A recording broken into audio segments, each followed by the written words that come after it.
الحمد لله رب العالمين والعاقبة للمتقين والصلاة والسلام على أشرف الأنبياء والمرسلين نبينا محمد وعلى آله وصحبه أجمعين. أما بعد، عن أبي هريرة رضي الله عنه قال رسول الله صلى الله عليه وسلم: إذا مات الإنسان انقطع عنه عمله إلا من ثلاثة: صدقة جارية وعلم ينتفع به أو ولد صالح يدعو له. رواہ مسلم. معزز سامعین کرام، چمنستان جامعہ کے بلبلوں، آج کے درس حدیث کا موضوع ہے میت کے لیے دعا اور صدقہ و خیرات کرنے کا شرعی حکم یا مرنے کے بعد جاری رہنے والے اعمال کا بیان. حدیث کے راوی مشہور اور جلیل القدر صحابی حضرت ابو ہریرہ رضی اللہ تعالی عنہ ہیں، جن کا تعلق یمن کے قبیلہ دوس سے ہے. ان کے اور ان کے والد گرامی کے نام کے بارے میں شدید اختلاف ہے. اہل علم کے بقول 30 سے زائد اقوال پائے جاتے ہیں. شارح بخاری حافظ ابن حجر اسقلانی رحمۃ اللہ علیہ نے اپنی کتاب الاصابہ فی تمییز صحابہ میں ان اقوال کو سپرد قلم کیا ہے. سن 7 ہجری میں فتح خیبر کے سال اسلام لانے کے بعد عبداللہ اور عبد الرحمن بن صخر الدوسی کے نام سے مشہور ہے، اور ان کی کنیت ابو ہریرہ ہے جو ان کے نام پر غالب آئی. آپ ان صحابہ کرام میں سے ایک ہیں جنہوں نے آپ صلی اللہ علیہ وسلم سے بہت زیادہ حدیثیں بیان کی ہیں. تقریباً 5374 حدیثیں آپ سے مروی ہیں. یہ حدیث و سنت کے بڑے شہدائی تھے. ہر وقت آپ صلی اللہ علیہ وسلم کے ساتھ لگے رہتے تھے. 78 سال کی عمر پائی اور 58 یا 59 ہجری میں مدینہ کے اندر وفات ہوئی. آپ مرفوعاً بیان فرماتے ہیں کہ اذا مات الانسان، کہ جب انسان مر جاتا ہے، اور ایک روایت کے مطابق اذا مات ابن آدم، جب آدم کا بیٹا فوت ہو جاتا ہے. سید الکونین محمد عربی صلی اللہ علیہ وسلم نے اپنے اس فرمان کے ذریعے سے دنیا کی حقیقت اور اس کی بے ثباتی کو بیان کیا ہے کہ یہ دنیا اور اس کی ساری چیزیں فانی ہیں. موت برحق اور ایک اٹل حقیقت ہے. ہر ذی روح اور متنفس کو موت کا مزہ چکھنا ہے. موت کا جام ہر فرد بشر اور انسان کو پینا ہے، خواہ وہ عالم ہو، جاہل ہو، امیر ہو، غریب ہو، مرد ہو یا عورت ہو، کافر ہو یا مومن ہو. غرضے کی الانسان کے عموم میں ہر شخص داخل ہے. موت سے کس کو رستگاری ہے؟ آج اس کی تو کل ہماری باری ہے. اس حدیث میں الانسان سے مراد صاحب ایمان انسان مراد ہے، کیونکہ اگر مرنے والا کافر اور مشرک ہو تو اسے مرنے کے بعد کسی چیز کا بھی فائدہ نہیں پہنچتا ہے.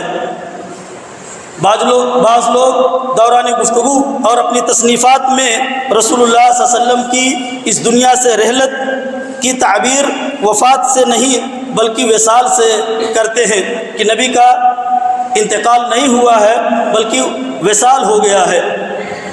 یہ سراسر غلط اور اسلامی عقیدے کے خلاف ہے، کیونکہ ہمارے نبی اکرم جناب محمد رسول اللہ صلی اللہ علیہ وسلم اپنی تخلیق کے اعتبار سے تمام اولاد آدم کی طرح بشر اور انسان ہی تھے. البتہ آپ کو دنیا کے دوسرے انسانوں پر فضیلت اور برتری حاصل تھی. آپ اللہ کے رسول اور نبی تھے.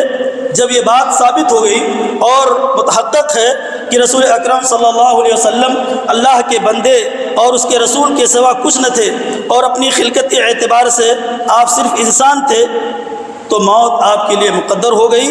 کیونکہ موت لازم بشریت ہے، ارشاد ربانی ہے انک میت و انہم میتون. در حقیقت آپ بھی مرنے والے ہیں اور وہ بھی مرنے والے ہیں. معلوم ہوا کہ رسول اللہ صلی اللہ علیہ وسلم کے حق میں وفات، موت، انتقال اور رحلت کے الفاظ گستاخی اور بے ادبی کے نہیں ہیں، بلکہ کتاب و سنت میں بیان کردہ اسلامی عقیدے کے ترجمان ہیں. رہا لفظ وصال، تو یہ لفظ وفات یا موت کا مترادف نہیں ہے جیسا کہ بعض لوگوں کا خیال ہے. وفات پانے والے صلحائے امت کے بارے میں عموماً اور نبی اکرم جناب محمد الرسول صلی اللہ علیہ وسلم کے بارے میں خصوصاً موت اور وفات کے بجائے وصال کا لفظ سب سے پہلے صوفیہ نے استعمال کیا ہے، اور اس سے یہ ثابت کرنا چاہتے ہیں کہ رسول اللہ صلی اللہ علیہ وسلم یا بزرگان دین کی وفات نہیں ہوئی ہے، بلکہ وہ اپنی ذات سے فانی اور اللہ کے ذات سے واصل ہو گئے۔ دراصل وصال عقیدہ عشق کی پیداوار ہے۔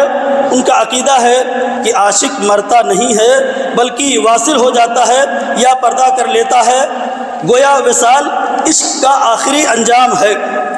یہی وصال اللہ کی ذات میں فنا ہو جانا، وحدت الوجود اور حلول کے عقیدے کی اصل ہے۔ لہذا رسول اکرم صلی اللہ علیہ وسلم کے حق میں یہ کہنا کہ آپ کا وصال ہو گیا ہے، یہ آپ کے حق میں صرف گستاخی اور سوء ادب نہیں بلکہ حرام ہے۔